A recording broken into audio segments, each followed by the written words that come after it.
So I believe to become a successful coach, we've got to be willing and open to finding out and figuring out how to do something different. Now that may mean defying our family. It may mean defying the tribe we're hanging out with.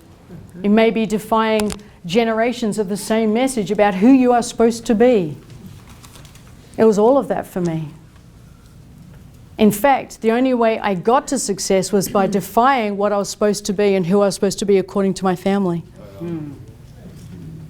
That's when I got success, when I was willing to outdo my father's income, when I was willing to outdo and break out of the need to. My parents, and I love the pathway they had for me. They had it all mapped out. I was supposed to be a teacher because it's a regular job. And it has security. Yeah. They had me in the system. Limitless income. Yeah. Yes, exactly. They had me just lifetime job security. That's how it was for them. And I got accepted into law. And that was it. My parents were so thrilled. My daughter's going to be a lawyer. I made our family look so good until I turned down the application. So that lasted like a day, that good feeling. My father wouldn't speak to me for nearly a month. Wow. Because now I didn't make the family look as good. Wow. Yeah, it's huge. It is. So I'm overcoming this condition, this expectation about who I should be, so I make them look good. And they're not doing it deliberately, because guess what? Guess what they were taught by their parents? The same thing. And guess what their parents were taught? The same thing. I decided it's gonna stop with me. So a lot of we do a people-pleasing conversation tomorrow when we know each other a bit better. But a lot of people-pleasing is really an inability to recognize that we need to break out and disappoint a couple of people. That we need to stop living our lives to please them or make them comfortable and safe. And we need to start living life to please ourselves. So good. To live our own lives is literally to defy our upbringing. To live your own life, you will defy your upbringing. It just is. Amen. So also to become a successful coach, this is what I did. I had a lot of fear, a lot of stuff going on for myself, but I knew I had to take a step forward. So exactly like we saw this morning, this beautiful woman, I took such a small step that my fear center didn't need to wake up. Sharon, can you book in a practice session for 1 hour? That's literally what it was like for me. To commit to 1 hour of coaching with a practice buddy was terrifying, but I could do one thing. And as a result of doing that enough, guess what happened? I built some confidence enough to do the next brave thing. I truly believe our challenges are here for us to stand upon the challenge so we can see a different horizon. So coaching isn't about having it all together, ever. It's about how can I overcome this one little thing so I can become the woman or the man I'm supposed to be for the people I'm going to be serving that I haven't met yet. So I've got to stand on this challenge and overcome this little challenge to see a different horizon line. If I can see a different horizon line, I'm going to take different actions because I'm seeing a different reality. As I take that different action, I'm going to have different awareness. As I have different awareness, I'm able to cope with, accept, and handle different things, which means I'll take different actions. As I take different actions, I grow even more, and I become the person I'm supposed to be. That's coaching with us. It's not get what you want. It's not hit your goal. It's become the person who eventually sees the horizon line where they realize their life is one of service. The place we coach from, the place we teach from is this: help enough people's dreams come true and yours get taken care of. And that's happened for me now every day for 16 years. What are your thoughts? Share with me. It. You love it? I'm Great. just like, this is amazing. Thank you. That's great. Amazing. It's powerful. Wonderful. I appreciate that. What else? Very inspirational. Thank you. I appreciate that. What does it mean for you when you hear help enough people's dreams come true and yours get taken care of? Yeah. I'm just thinking about what my personal mission is Yeah. now. And that is, thank you, thinking about what my personal mission is, which is to help 10,000 veterans launch and be successful as entrepreneurs.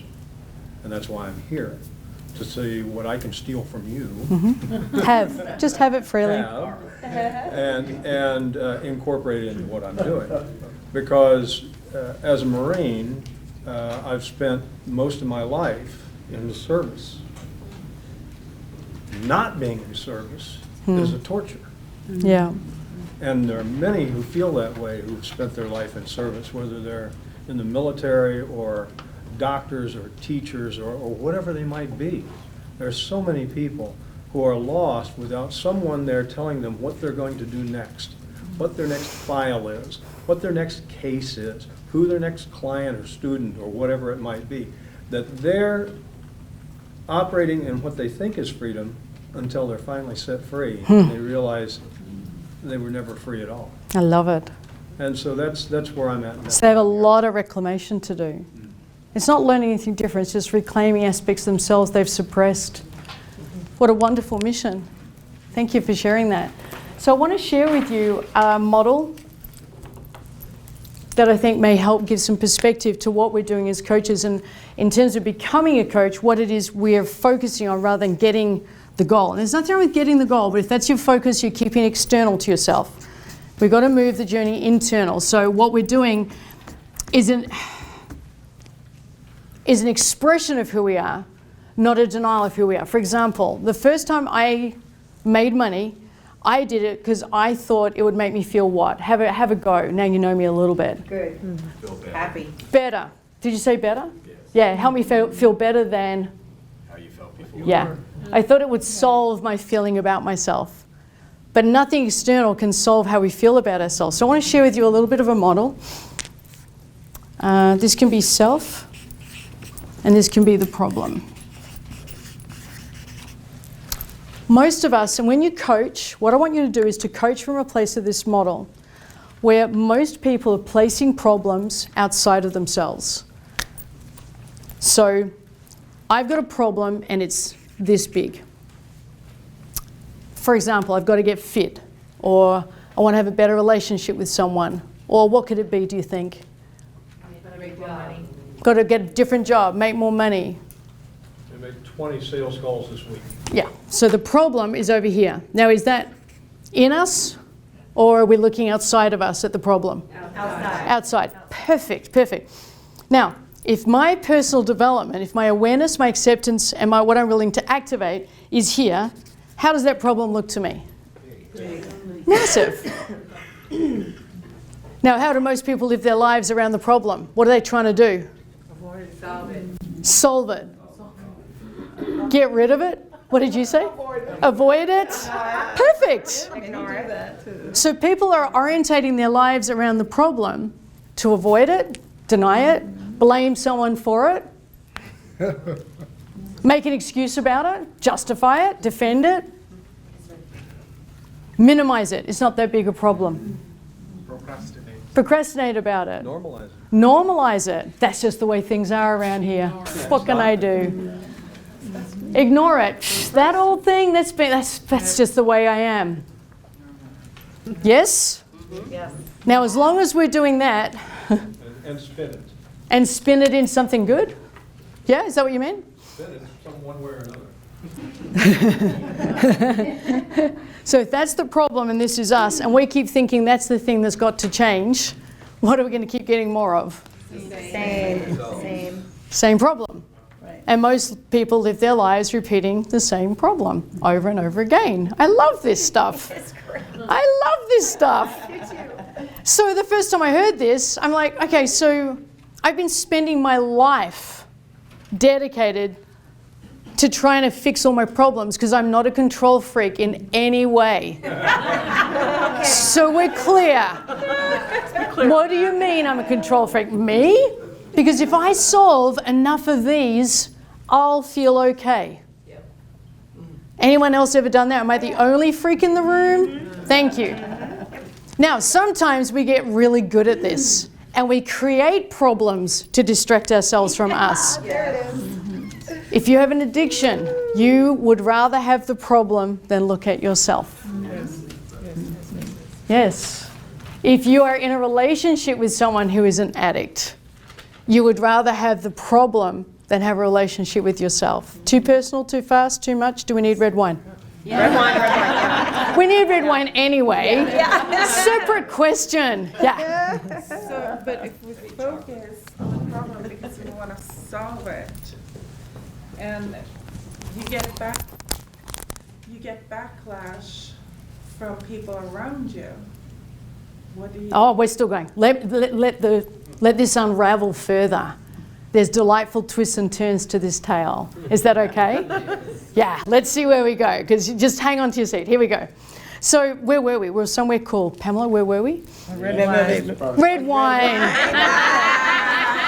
That you remember. Did you have your hand up? Could you repeat about the problem if your partner has an addiction? Yeah, so someone who has I'll repeat what you said. So can I repeat what I said? So someone who has an addiction, and you're in a relationship with someone who has an addiction, you're not in a relationship with the person. You're in a relationship with the addiction. And it is very early in the day for that conversation. I appreciate that. But if you coach that you're coaching someone about the problem of the addiction, you're not coaching the right thing. You're miles off the ball. Cool? And I'll keep unfolding. There's more to the story. There's 2 days to unfold the answer to that. How's that sitting with you guys? I don't know if I want to know the answer. All good? Yeah. You said sometimes you create a problem. I'll repeat it. Sometimes you create a problem. You said where were we? I was just saying where we were. Sometimes We create a problem. Yeah. to not look at yourself. Sometimes the most painful thing for anyone to do is to look to themselves. And not because we don't want to, because people don't know how to. Exactly. To hear feedback and to have it sit with hurt or to sit with rejection is really the person saying, I'd rather be right and hang on to my identity than to adapt and grow. How are we doing with this? So sometimes the problem will be defended to the death. Literally. Some people would rather have the problem being codependent, self-sabotaging, procrastinating, living in fear, making excuses, blaming others, thinking people are out to get them, people thinking and assuming people aren't authentic. We'll create masses of problems. And all of that drama is a way of avoiding, it's me. Thoughts? Just want to see how that's landing. I think that's how we were trained to Yes, think. it is. I agree. And so we just have to peel away those layers Yeah. and open up our minds to a different Yeah. way of processing. It is how we're taught. Who here was kind of raised where focusing on fixing problems was preferable than self-reflecting on how you created it? Totally. Yeah. Totally. That's how I was raised. I was raised where that's a problem you need to fix, and you need to be really good at fixing it because that's how we'll measure you. That's how we're trained. You got the problem of getting straight A's, Sharon. Then you got a problem of getting through university and doing well. Then you've got to get a good job, and now you've got to solve the problem of and so and so and so. And at no point was I taught here. And the whole training is going to be unpacking lots more of this. So then we'll create more problems. Or how about this? Someone shares a pathway, the action on how to fix it, and you think, wow, that would just totally help me. Does the problem just vanish because you get good advice on what to do differently? What, do you mean that doesn't work? Someone just telling you what to do doesn't fix it? Do you realize no one would have any problems in the world if everyone took my advice? Don't you feel the same way, that if you give such good advice, who here is an expert on other people?